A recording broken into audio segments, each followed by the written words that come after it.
ఈరోజు క్లాస్లో concurrent executions ట్రాన్సాక్షన్లో కాన్కరెంట్ ఎగ్జిక్యూషన్ అంటే ఏంటో చూసుకుందాం. కాన్కరెంట్ ఎగ్జిక్యూషన్ అంటే ఏంటంటే ఒక 2 టైమ్స్ కన్నా ఎక్కువ ట్రాన్సాక్షన్ సేమ్ టైంలో ఎగ్జిక్యూట్ అయినప్పుడు దాన్ని కాన్కరెంట్ ఎగ్జిక్యూషన్ అంటారు. More than 2 times the transaction executes at the same time, ఒకటే టైంలో అయినప్పుడు దాన్ని కాన్కరెంట్ ఎగ్జిక్యూషన్ అంటారు.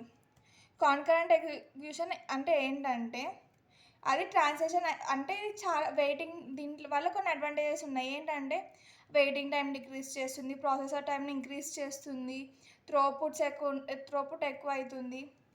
దానివల్ల మనం కాన్కరెంట్ ఎగ్జిక్యూషన్స్ని చూస్తాం. దీనివల్ల కొన్ని ప్రాబ్లమ్స్ కూడా వస్తాయి, అవి కూడా చూద్దాం. Concurrent execution it refers to the simultaneous execution of more than one transaction. ఒక ట్రాన్సాక్షన్ కంటే ఎక్కువ ట్రాన్సాక్షన్స్ చేయొచ్చు. దీన్ని కాన్కరెంట్ ఎగ్జిక్యూషన్ అంటారు. It is a common scenario in multi user database environment. ఇది చాలా కామన్ సినారియో. ఎప్పుడైతే మల్టిపుల్ డేటా చాలా యూజర్స్కి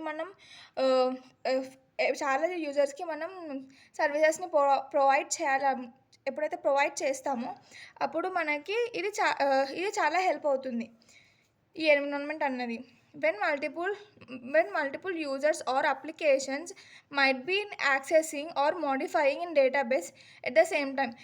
ఇది ఎప్పుడు వస్తుందంటే ఇది ఎప్పుడు యూజ్ చేస్తామంటే ఎప్పుడైతే చాలా యూజర్స్ లేకపోతే చాలా అప్లికేషన్స్ దీంట్లో యాక్సెస్ అవుతారో లేకపోతే డేటాని మాడిఫై చేస్తారో, ఎప్పుడైతే సేమ్ టైంలో చేస్తారో అప్పుడు ఈ కాన్కరెంట్ ఎగ్జిక్యూషన్ అనేది వస్తుంది. ఇప్పుడు కాన్కరెంట్ ఎగ్జిక్యూషన్ వల్ల ఏమవుతాయో చూద్దాం. కాన్కరెంట్ ఎగ్జిక్యూషన్ వల్ల అచీవ్స్ హై థ్రోపుట్స్. దీనివల్ల చాలా ఎక్కువ ప్రాసెసర్ టైం ఉంటుంది కాబట్టి ఎక్కువ హై థ్రోపుట్స్ ఉంటాయి. And efficient resource utilization. ప్రాసెసర్ని మనం ఎక్కువగా యూటిలైజ్ చేసుకోవచ్చు. ఒకటి వెయిట్ చేస్తున్నప్పుడు ఇంకొక దాని ఆపరేషన్స్ని కంప్లీట్ చేయొచ్చు. However, it introduces the potential for conflicts and data inconsistency. కానీ దీంట్లో ఏమవుతుందంటే కొన్ని కాన్ఫ్లిక్ట్స్ ఉంటాయి అండ్ కొంచెం డేటా ఇన్కన్సిస్టెంట్గా కూడా అవుతుంది. అవి వీటిలో ఉన్న ప్రాబ్లమ్స్. ఫస్ట్ దీంట్లో ఉన్న అడ్వాంటేజెస్ చూద్దాం. ఫస్ట్ అడ్వాంటేజెస్ ఏంటంటే advantages of crucial execution advantages ఏంటంటే ఇట్ ఇంక్రీజెస్ సిస్టమ్ థ్రోపుట్ యొక్క ఇంక్రీజ్ చేస్తుంది ఏదైతే సిస్టమ్ ఉంటుందో. మల్టిపుల్ ట్రాన్సాక్షన్స్ అనేటివి ప్రాసెస్ చేస్తుంది ఒకటే టైంలో, కానీ డిఫరెంట్ స్టేజెస్లో సేమ్ టైంలో చేస్తుంది అనమాట. దీని ప్రోగ్రెస్ అన్నది ఆ ట్రాన్సాక్షన్లో మల్టిపుల్ ట్రాన్సాక్షన్స్ అవుతాయి అదే టైంలో. తర్వాత మ్యాక్సిమైజ్డ్ ప్రాసెసర్ యొక్క యూటిలైజేషన్ పెరుగుతుంది. ఒకవేళ ఒక ట్రాన్సాక్షన్ వెయిట్ చేసింది అనుకో, ఇన్పుట్ కోసమైనా అవుట్పుట్ కోసమైనా ఆపరేషన్స్ చేయడానికి వెయిట్ చేసింది అనుకో, దాని next under transactions can utilize the processors. అంటే ఏవైతే వాటి తర్వాత ఉంటాయో అవి ప్రాసెసర్స్ కోసం యూజ్ చేసుకోవచ్చు. దాన్ని మ్యాక్సిమైజింగ్ ప్రాసెసర్ యూటిలైజేషన్ అంటారు. తర్వాత డిక్రీజింగ్ వెయిట్ టైం. దీనివల్ల వెయిటింగ్ టైం అనేది మనం డిక్రీజ్ చేసుకోవచ్చు. Transaction no longer have to wait for another transaction to complete it. ఒక ట్రాన్సాక్షన్ అయిపోయేదాకా ఇంకొక ట్రాన్సాక్షన్ కోసం వెయిట్ చేయని అవసరం లేదు. అది ట్రాన్సాక్షన్ అయినా కాకపోయినా మనం ఈ ట్రాన్సాక్షన్ అనేది కంప్లీట్ చేసుకోవచ్చు. తర్వాత ఇంప్రూవ్ ట్రాన్సాక్షన్ రెస్పాన్స్ టైం. దీనివల్ల ఇది ఎగ్జిక్యూషన్ అన్నది ప్యారలల్గా అవుతుంది కాబట్టి మనం ట్రాన్సాక్షన్ రెస్పాన్స్ టైం అనేది ఇంప్రూవ్ చేసుకోవచ్చు. దీంట్లో మేజర్గా 4 ప్రాబ్లమ్స్ ఉన్నాయి. ఫస్ట్ ప్రాబ్లం ఏంటంటే లాస్ట్ అప్డేట్ ప్రాబ్లం లేకపోతే రైట్ కాన్ఫ్లిక్ట్స్. దీంట్లో ఏమవుతుందంటే ఫర్ సపోజ్ మనం రీడ్ ఆఫ్ ఎక్స్ తీసుకొని ఎక్స్ వాల్యూ x+100, మళ్ళీ ఇక్కడ r(x) దీన్ని రీడ్ చేసుకొని దీన్ని మళ్ళీ మాడిఫై చేసాం x-10 అని చెప్పి. ఇప్పుడు r(x) ఇక్కడ 100 తీసుకున్నప్పుడు ఇక్కడ ఎక్స్ని మళ్ళీ 100 చేసినప్పుడు x+x 200 అవుతుంది. ఇప్పుడు 200ని మళ్ళీ ఇక్కడ 200 తీసుకొని 200 -10 చేస్తున్నాం. 200 - 10 చేసినప్పుడు మళ్ళీ ఎప్పుడైతే ఇక్కడ మనం ఇక్కడ ఎంత వస్తుంది మనకి 190 వస్తుంది. ఇప్పుడు ఏంటి ఇప్పుడు ఇక్కడ వాల్యూ చేంజ్ వచ్చింది, ఇక్కడ వాల్యూ చేంజ్ వచ్చింది. అప్పుడు ఏమైంది, T1 ఒక అప్డేట్స్ ఏవైతే ఉన్నాయో అవన్నీ లాస్ట్ అయిపోయినాయి అనమాట. దీన్ని లాస్ట్ అప్డేట్ ప్రాబ్లం అంటారు. సెకండ్ ప్రాబ్లం ఏమో dirt read problem. Dirt read problem అంటే ఏంటంటే, for suppose T1 T2 2 transactions ఉన్నాయి. R1 ఇప్పుడు ఇక్కడ x ప్లస్ 100, దీని x ప్లస్ 100. ఇప్పుడు ఫర్ సపోజ్ x అనేది 100 అనుకుందాం. ఇప్పుడు 100 ప్లస్ 100 ఏమవుతుందంటే 200. దీని 200 ఇక్కడ రైట్ చేసుకున్నాం. రైట్ చేసుకున్న తర్వాత అదే 200 ట్రాన్సాక్షన్ 2లో కూడా వచ్చినప్పుడు ఇక్కడ 200 అవుతుంది.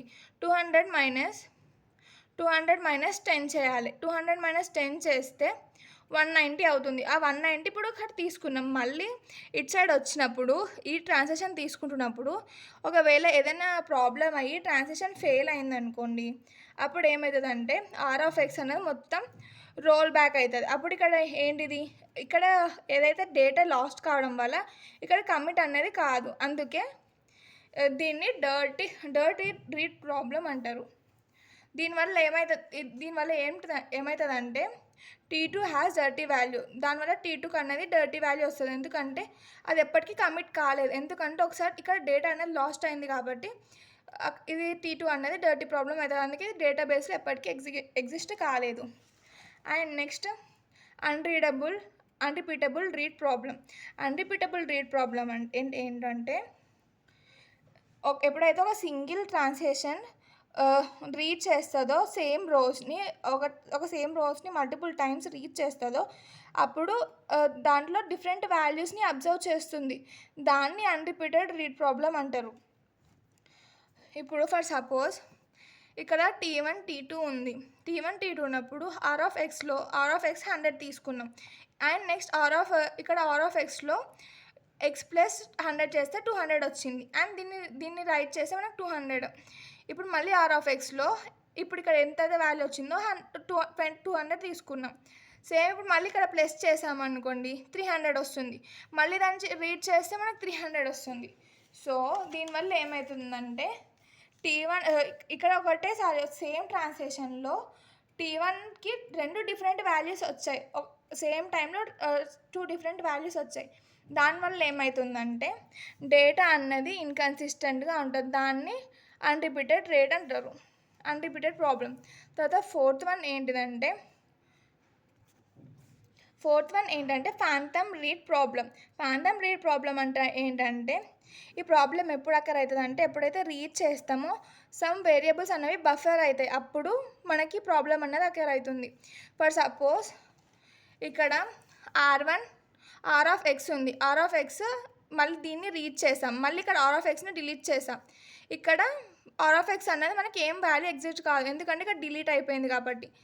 ఈ ప్రాబ్లమ్స్ అన్నిటిని ఎట్లా అవాయిడ్ చేయాలంటే సీరియలైజేషన్ ట్రాన్సాక్షన్స్ యూస్ చేసి మనం అవాయిడ్ చేస్తాం. యాక్చువల్లీ దీనికి ఇంకో ఎగ్జాంపుల్ బ్రీఫ్గా అర్థం కావడానికి, ఫర్ సపోజ్ ఎగ్జాంపుల్ ఒక కంపెనీ ఉంది. ఒక కంపెనీలో ఎంప్లాయీస్ ఉన్నారు. ఎంప్లాయీస్ ఉన్నప్పుడు దీంట్లో ఒక త్రీ మెంబర్ ఎంప్లాయీస్ ఉన్నారనుకోండి.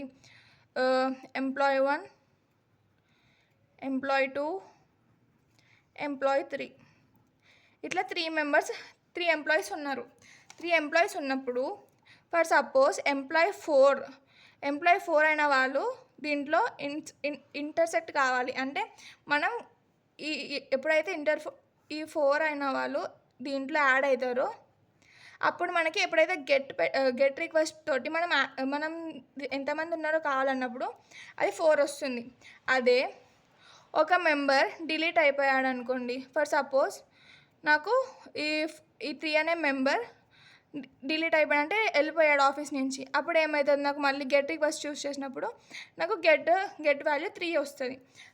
అంటే ఏంటంటే ఇక్కడ వాల్యూస్ అన్నది బఫర్ అంటే ఎప్పుడైతే ట్రాన్సాక్షన్స్ అవుతాయో అవి రీడ్ చేసినప్పుడు సమ్ వేరియబుల్స్ అనేవి బఫర్ అవుతూ ఉంటాయి. దానివల్ల ఈ ప్రాబ్లం అన్నది అక్కడ అవుతుంది. Thank you.